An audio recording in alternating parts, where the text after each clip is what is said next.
તો આજે સપ્તાહનો પહેલો દિવસ અને સપ્તાહના પહેલા દિવસે વૈશ્વિક બજારોથી સારા સંકેતો હતા અને એ સારા સંકેતોને પગલે આજે બજારમાં સવારથી જ આપણને ગેપ અપ ઓપનિંગ જોવા મળ્યું અને ત્યાંથી બજારની અંદર આજે તેજી આવીને દિવસના અંતે ખાસ કરીને આપણે દિવસના ઉચ્ચતમ સ્તર પાસે નજીક બંધ થતા જોવા મળ્યા. જો નિફ્ટીમાં લગભગ 200 પોઈન્ટની તેજી રહી, સેન્સેક્સ ઓલમોસ્ટ 650 પોઈન્ટથી વધારેની તેજી દર્શાવી.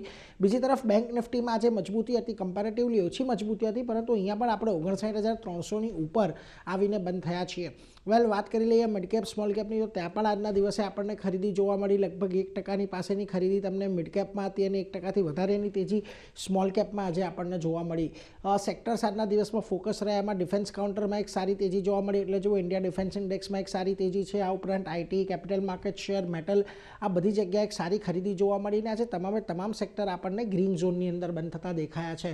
વેલ, વાત કરી લઈએ નિફ્ટીની, તો આજે જુઓ તમને શ્રીરામ ફાઇનાન્સમાં સતત બીજો દિવસ કે એક નવા શિખર બનતા દેખાયા. MUFG સાથેની ડીલ બાદ આજે સતત તેજી જોવા મળી. આ ઉપરાંત ટ્રેન્ટ, વિપ્રો, ઇન્ફોસિસ જેવા કાઉન્ટર હતા કે જ્યાં આગળ એક સારી ખરીદદારી આપણને આવતી જોવા મળી.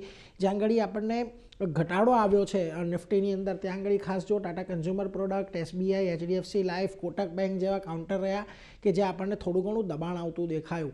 વેલ, મિડકેપની વાત કરી લઈએ, આજે તેજી જોવા મળી. એમાં જો કોચિન શિપયાર્ડનું કાઉન્ટર છે, એક 7%ની તેજી આવી. આ ઉપરાંત નાલ્કો, RVNL, M&M ફાઇનાન્શિયલ્સ, આ બધા સ્ટોકમાં એક સારી એવી ખરીદદારી આપણે જોઈ અને જ્યાં આગળ થોડું ઘણું દબાણ આજે આપણને દેખાયું મિડકેપના ફ્રન્ટ પરથી, ત્યાં Dixon tech, Swiggy, Patanjali food અને ટ્યુબ ઇન્વેસ્ટમેન્ટનો સમાવેશ થાય છે.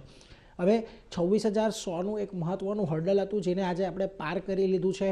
ઓપ્શન રાઇટર્સ પણ આજે 26,100 પર વધારે ઊભા છે, એટલે આવતીકાલની જે એક્સપાયરી છે વીકલી એ 26,100ની નીચે થાય એવી શક્યતાઓ વધારે ઓછી છે, પરંતુ ઉપરની તેજી માટે 26,200 અને 300 આ બે ઝોનને પાર કરવા ખાસા એવા મહત્વના રહેશે અને જો એ થાય છે તો પછી આપણને તેજી કદાચ આગળ વધતી જોવા મળી શકે છે.